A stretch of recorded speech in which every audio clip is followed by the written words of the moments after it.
السلام عليكم، ازيكم عاملين ايه؟ اتمنى تكونوا بخير. امبارح كان ماتش انتر ميامي والاهلي.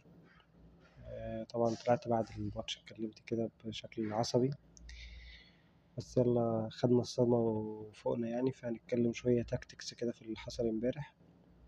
طبعا الراجل بدأ التشكيلة 4-4-2، كان مفاجئ للدنيا كلها، محدش كان متوقع خالص كده.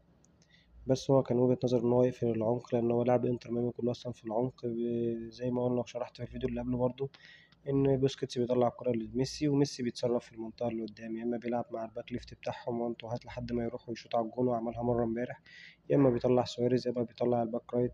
ايا كان، المهم ان ميسي هو قائد العمليات في المنطقة ايه، في المنطقة دي اللي هي منطقة زون 14، المنطقة دي اللي هي المنطقة الحيوية بتاعت مين، بتاع انتر ميامي. هما لعبهم كله في العمق. فهو الراجل بدأ بمروان وحمدي. عموما التشكيل في الأول بدأ الشناوي، هاني، داري ياسر، كوكا، مروان حمدي، ومروان مروان عطية، وحمدي فتحي، وتريزيجيه، وبن رمضان، ووسام، وإمام. الناس هتقول لي لا إمام هو اللي ورا، لا، تريزيجيه اللي كان بيلعب امبارح في مركز 8، وإمام كان بيزيد مع وسام قدام في الضغط على الاتنين سيرد باكات. ده شكل التشكيل امبارح على الورق. طب على أرض الواقع كان إيه اللي بيحصل؟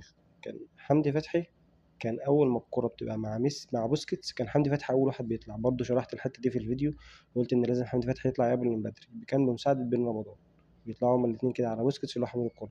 عشان كده انت الشوط الأول كاملا ميسي ما وصلتلوش الكرة غير مرة أو مرتين تقريبا. فالخطة التكتيكية بتاعت الراجل كانت نافعة جدا في الشوط الأول، وفعلا انت منحت خطوط انتر ميامي. الشوط الأول انت خلقت في كمية فرص تخليك تكسب 2 أو 3-0 مستريح.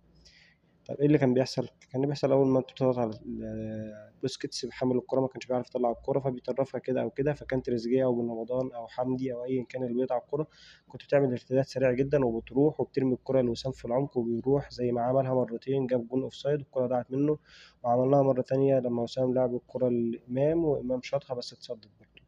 وضربة الجزاء بعد ما إمام طلع وزيزو نزل، برضه كانت نفس الفكرة، إن الكرة بتتلعب في العمق، زيزو راح لعب الكرة لتريزيجيه، تريزيجيه رجعها له تاني، فراح زيزو في المنطقة دي لف كده بوشه، كان هيشوط، اللاعب وقعه في الحتة دي فخد ضربة جزاء. فهي الفكرة كلها كان برضه في اللعب كله في العمق، عشان كده ما شفناش امبارح لا كوكا ولا محمد هاني بيعملوا أي عرضيات ولا أي رفعات. هو الراجل كله كان شغله كله في المنطقة دي، في العمق. هو قال لك انتر ميامي لعبهم من العمق، انا كان هلعبهم من العمق.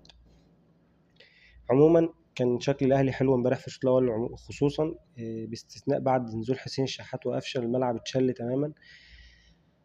كان ليا تعليقات كتير على الموضوع ده وقلتها، بس انا جاي بكلمك تاكتكس دلوقتي. فالفكره عموما ان الراجل لو كمل بالنهج ده والشكل ده، ان شاء الله الاهلي ممكن يعدي دور المجموعات لو لعبنا بنفس التشكيل ده. بس طبعا بعد اصابه امام اعتقد ان زيزو هو اللي هيبدا يشارك اساسي طول الفتره الجايه.